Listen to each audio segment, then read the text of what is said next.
Why would Jesus take it to that level? Why would he say that? Anger is the emotion and the inner intention that leads to murder. Most people murder people out of anger, out of unbridled passion sometimes. So you've heard that term, crime of passion. Many murders are classified as a crime of passion. And so anger is that emotion and that inner intention that leads to murder. Now, he used a term here, R-A-C-A, raka. It means vain fellow or empty head. It's a Hebrew or an Aramaic expression of contempt. He says, whoever shall say to his brother, raka,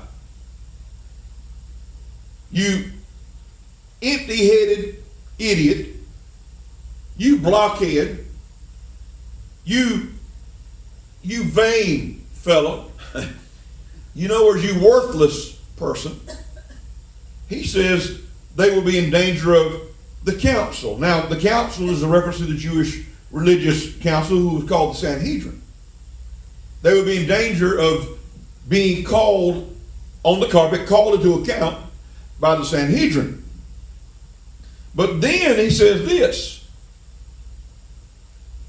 but whosoever shall say, you fool, shall be in danger of hellfire.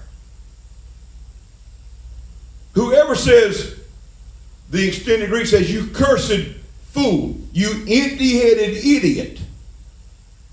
And believe me, I've done this is one thing that God really called me down on.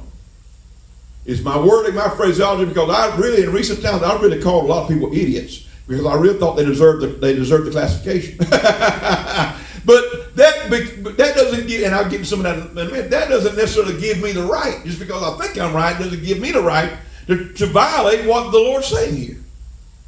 And the Lord really spanked my family good this week as I was studying this very passage. And so he says, whoever says, you fool. The Greek word for fool is the word moros. It means stupid. Guess what English word comes from that term, from that Greek word? The Greek word is moros. What term do you think comes from that Greek word in English? Moron. Moron. Thank you. Moron. And I call people morons. I've called them idiots. Were they deserving? I feel like they were, but that doesn't give me the right. Sometimes it is just, they really get, why do people act so, sometimes I use that word asinine. Why do people act so asinine? Listen, this bathroom issue where we're debating, arguing over men going to women using women's bathroom because that day a man walks up and says, I feel like a woman today. I don't think you can get much asinine in that, and I'd be tempted to call that person that. But we've got to be careful. We've got to use some wisdom and use some discernment, because Jesus says, when you say you fool or you moron, you empty-headed fool, you empty-headed idiot, he says that those that are using that expression is a malicious expression, and they would be in danger of hellfire. Not only would they be in danger of being called before the council, but they would be in danger of hellfire itself. Now, the idea seems to be that if someone makes light of their fellow man, of their fellow human being, someone makes light of them, they will be in danger of slander.